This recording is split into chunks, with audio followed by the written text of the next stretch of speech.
It's that time of year where everybody who uses a planner is picking out and prepping next year's, and I'm no different.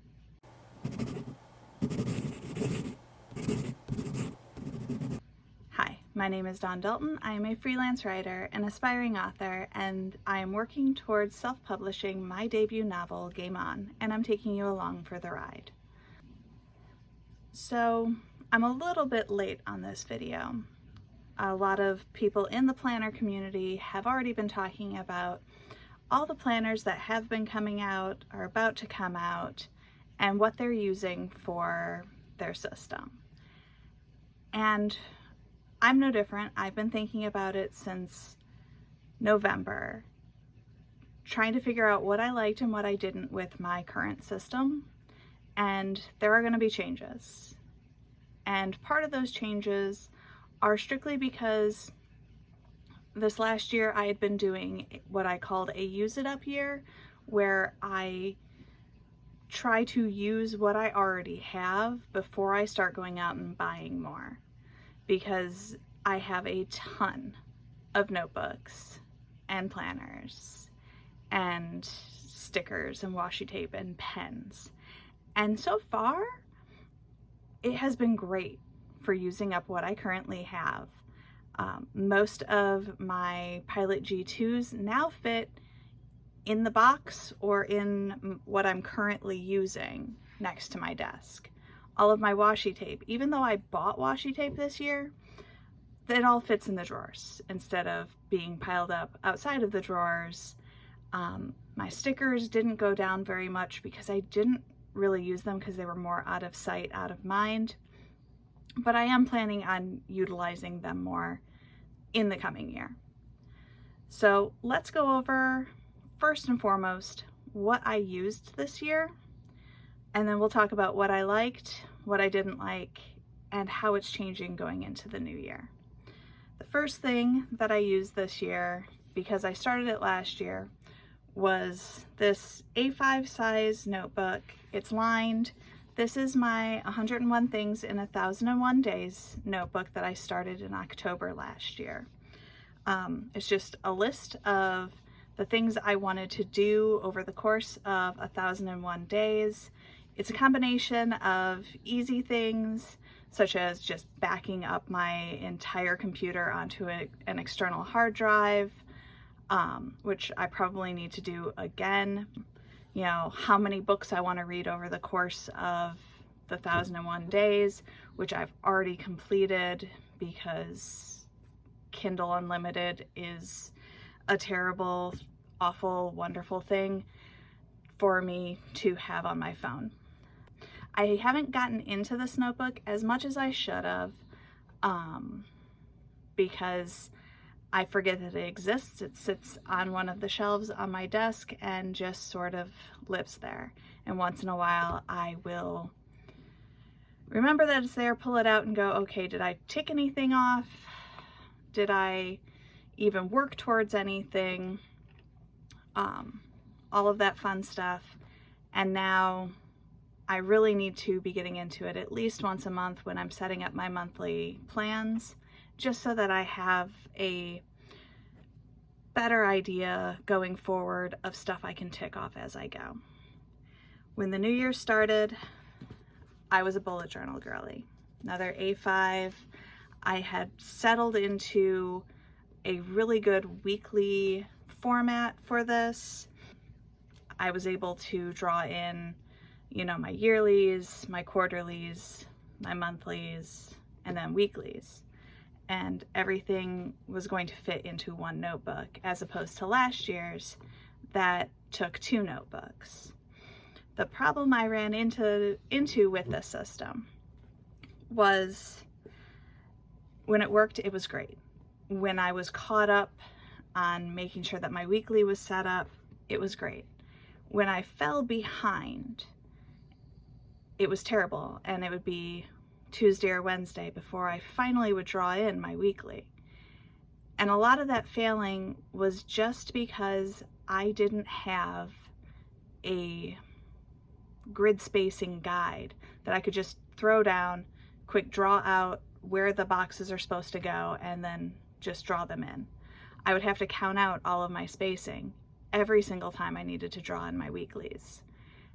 And that was annoying, and just enough of a problem that I couldn't get my brain to just do it. Which leads me to June, when Happy Planners from the beginning of the year went on clearance. I paid $3 for this one. In June, I picked up this Dashboard Happy Planner. I don't really like the cover, but most of the time I leave it actually just flipped open on my desk. I like it because it has a similar layout to what I was doing in my bullet journal. And it meant that I didn't have to draw anything out. And again, when it worked, it was great. When it didn't work, it was usually because it was in the bottom of my stack next to me. And that's when I usually would just reach for my Commonplace notebook, which this is my second or third of these notebooks this year. This is where I will write my weekly to-do list.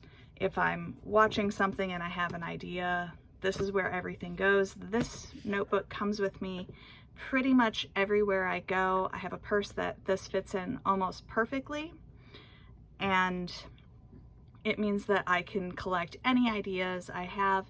It's just big enough that if I have an idea for a scene, I can write it in here without feeling like I'm using 20 pages for what would take one in a regular notebook.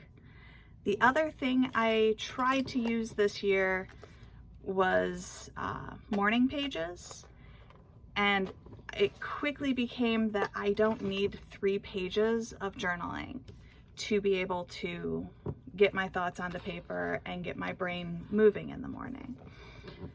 Now I am going to keep this notebook next to me for the days that I really do need more than the space that I normally would write in the morning, because it's really pretty and I can't get rid of it until it's fall.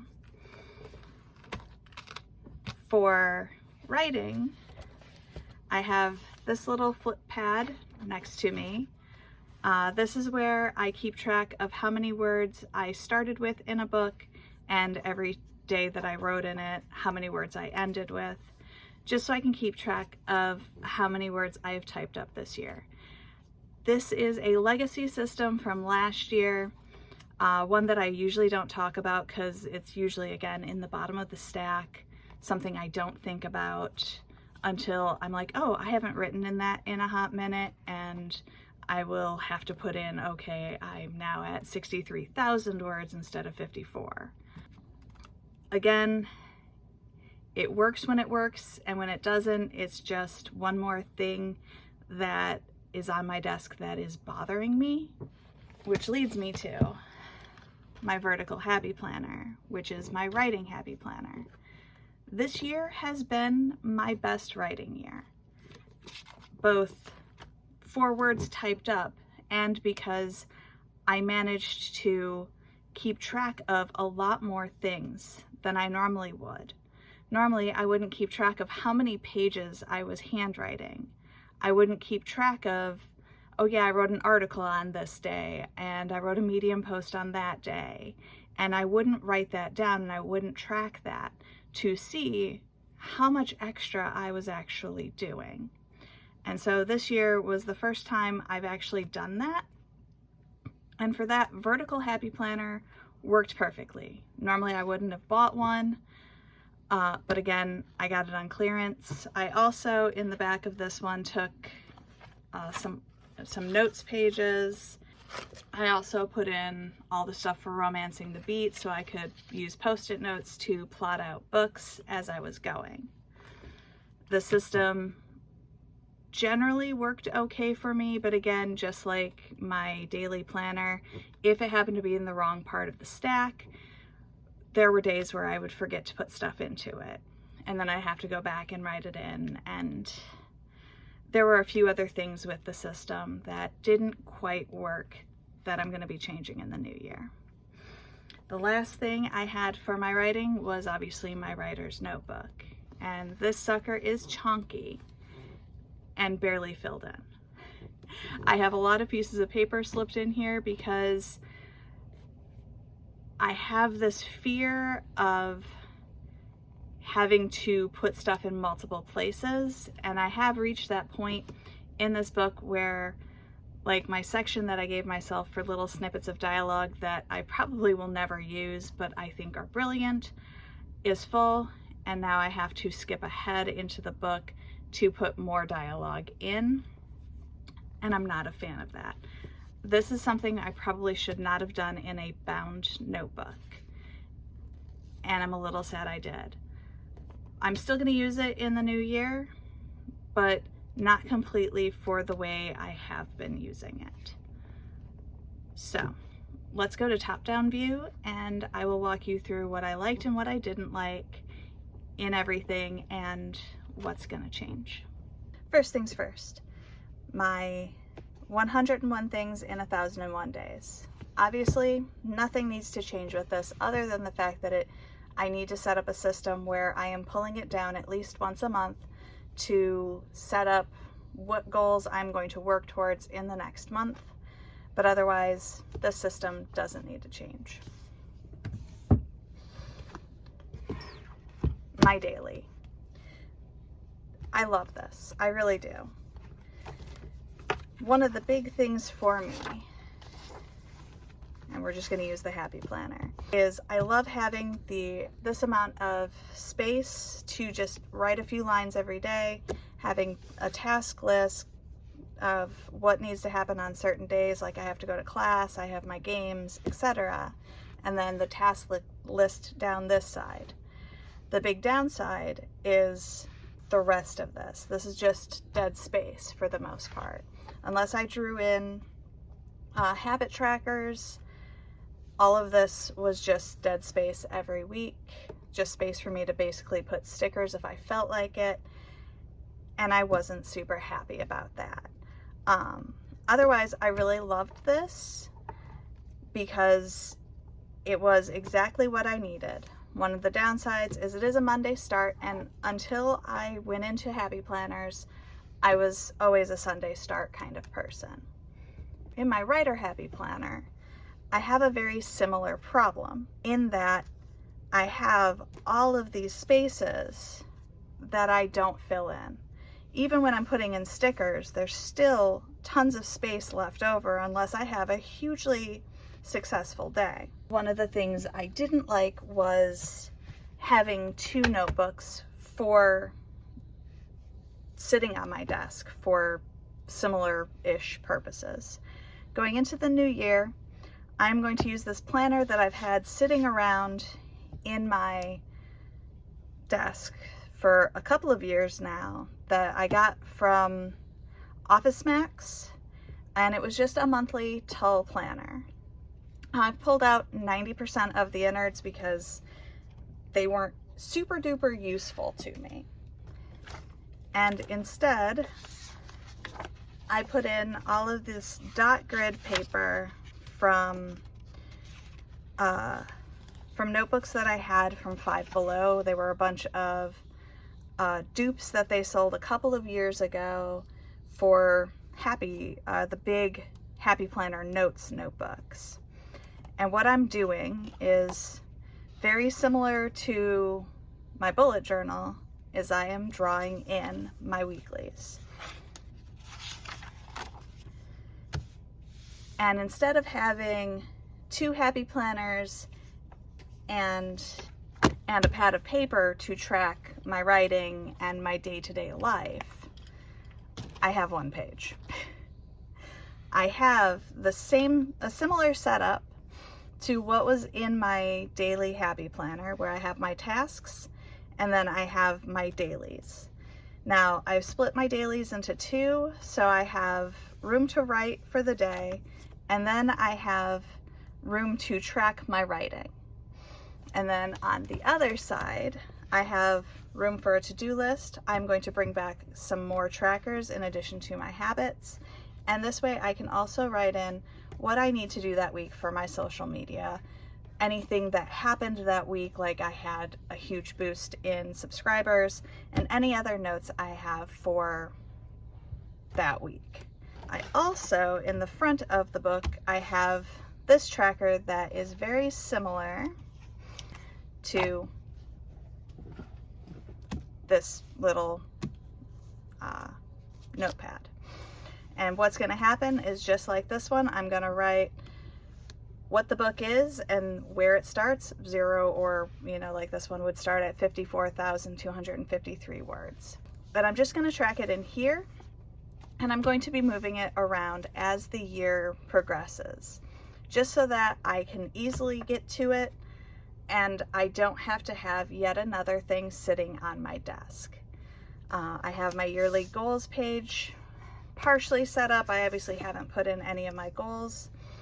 I do have my word of the year in here, which is the star, which I got this really pretty artwork when I was at Gen Con this year.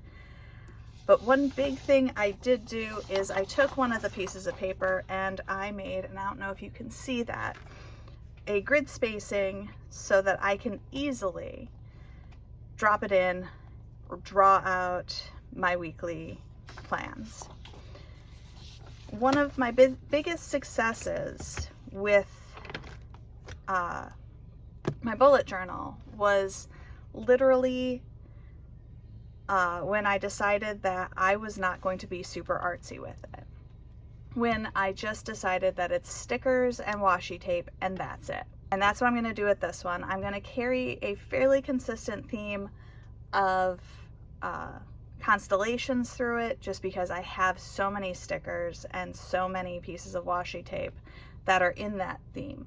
I am going to keep up with having a commonplace notebook, because obviously this one is smaller than my daily planner and I can just take this with me. It's not super precious. I don't care that it gets beaten up. I actually have a second one sitting in the wings waiting for me when I finish this one. One of the big things with combining the Happy Planners and the notepad is that instead of having 3 things sitting on my desk, I literally have 1. And it's been bothering me for the latter part of the year that I usually have this huge stack of stuff sitting next to me. And it makes me feel a little claustrophobic. I am going to go through my desk and re-clean the entire thing before the new year, and kind of do a reorganize, probably after Christmas. Now this. I love this. This is one of my favorite things that I've ever made, but it doesn't quite work the way I want it to. And part of that is because I didn't give myself much space to write actual stuff about my characters. So then you end up with just pages tossed in here that, you know, maybe duplicates of what's already over here, but I had to write it somewhere else just to keep track of everything. So going into this next year, I have this old plan ahead zippered holder that is going to take the place of some of this just for the books I'm currently working on. So if you go in there, I haven't decorated it, but I have an old mini Happy Planner that has just 3 sections in it. I tossed in some lined pages. I have some, you know, it came with dot grid. And what I'm going to do is each section is going to be a book or a series. So this first section is The House That Gaming Built, which is the series I'm currently working on. And I have 1 page per character for my main characters, because they are going to need space to breathe and grow. And then for secondary characters, they're going to get 1/4 of a page in the dot grid. If I need to, I can continue them elsewhere. And when I am done with the series, I can then transfer them back over to my writer notebook, and that'll be what it is. So I will usually have 2 or 3 series in here, or standalone books, just so that I can keep track of what I am currently working on. And then I just have another notebook in the back for other ideas that I have on the fly. The other thing I'm going to be doing is I have this A5 Agenda 52 6-ring binder, and I am going to probably be printing out just some lined and dot grid pages, some of my old cardstock, and make some dividers. And this is what's going to now be the place of the stuff that grows and changes, like my dialogue section in here. All the stuff that needs more space and needs a flexible place to be is going to go in here. And I think that will solve most of my problems with overstuffing. But we'll see. We'll also see, because I did ask for some pages for Christmas. We'll see how that works out. And if, when I get to it, I will probably do a video on how I set this up, what I'm moving from here to here, and just sort of giving a better overview of what's going on with my writing system. Now, of course, in addition to all of that, I still also use the HB90 method, which right now is currently living inside of a folder in single sheets. I didn't print out the entire thing. I never reprint most of it. I only reprint the pages that I use every quarter. I think I am going to take my punch to it to make it into disc bound and put it in one of the Five Below disc bound dupes that I have, because the covers are so thick, I can't have as many pages in it as I would like. So I do keep some notes pages in the back of that one just in case I need them. I have some extras sitting off to the side, again, in case I need them. I do have the first quarter of the year drawn up for my weeklies already, and I will continue through the rest of this year to at least get myself through June, as far as getting everything prepped ahead of time. I do still need to figure out what my layouts are going to look like for my yearly goals, my quarterly goals, and my monthly goals. But that was one of the biggest problems I had switching systems partway through the year, is all of my yearly goals were written in my bullet journal that I no longer touched. And especially for the last quarter, I didn't even bother looking into it. And I think having them in a system where I can move stuff around as I'm going, you know, once January's over, I can pull all those pages out, toss them into a folder, and you know, next year I can reuse the January tab to do it again. I know for at least the first quarter, there's going to be a settling in period of, does this all work? What do I need to adjust for next quarter?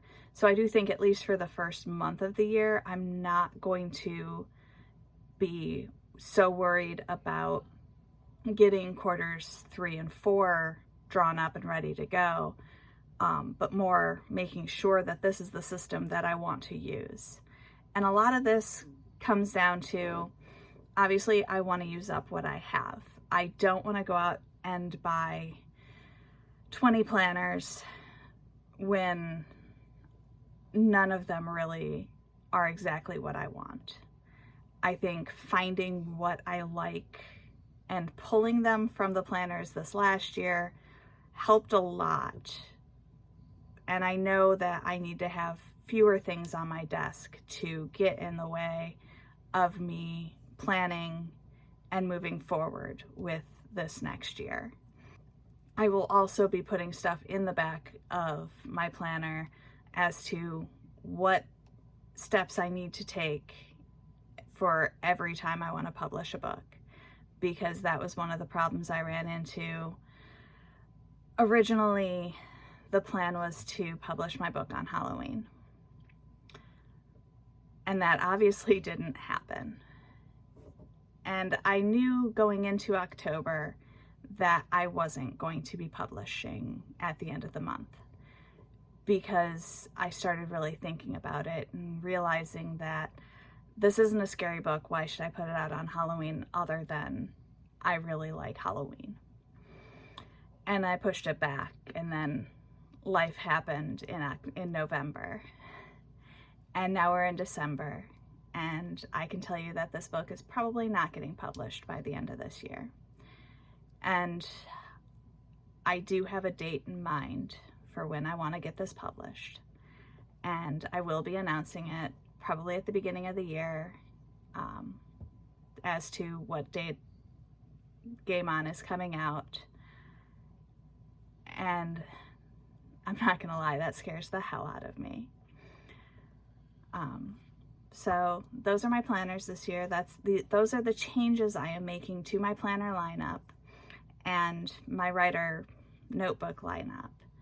And we'll see if this next year that makes it easier, better for me to continue to have great writing years, because this was the best year of writing I have had. Even though I had an epic bout of writer's block, I still almost met my goal of 1,000 words a day. And that's really something I need to celebrate, because I can't remember a year where I wrote as much as I did this year. And not just I wrote a lot of words, but I hand wrote a lot of words. And I wrote a lot of articles and posts. And this journey is teaching me a lot more about my own resilience and perseverance than I thought it would when I started.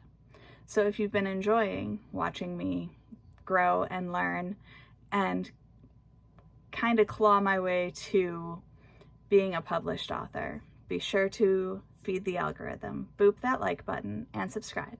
And I will see you next time.